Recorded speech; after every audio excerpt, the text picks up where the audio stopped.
आता याच्यामध्ये आपण जर बघितलं तर अजितदादा हयात असताना, अजितदादा जिवंत असताना अजितदादांच्या घराबाहेर ब्लॅक मॅजिक केलं जातं.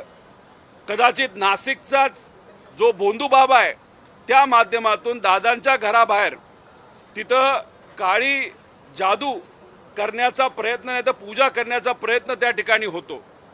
मग ती काळी जादू नाही तर तो जो काय पूजा आहे त्याच्या मागे करण्याचं कारण म्हणजे पक्षावर कंट्रोल यावा असं काय होतं का?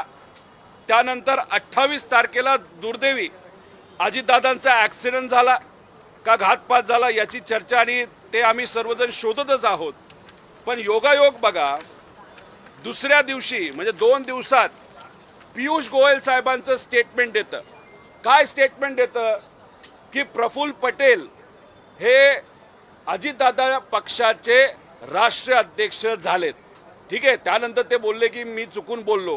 पण क्रमवारी बघितलं तर कुठंतरी असं दिसतंय प्रफुल्ल पटेल, सुनील तटकरे आणि काही मोठे इतर पक्षाचे नेत्यांमध्ये कदाचित ह्या सगळ्या गोष्टी आधीच ठरल्या होत्या.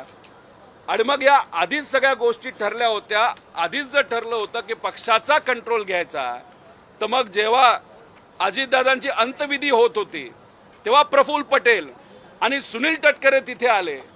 काय हेतून तिथे आले होते, त्याच्या मागे 27 तारखेच्या बैठकीचा पण काय हेतू होता, का डिले केलं गेलं, हे कुठं ना कुठंतरी त्या ठिकाणी तपास केला गेला पाहिजे असं आमचं त्या ठिकाणी मत आहे.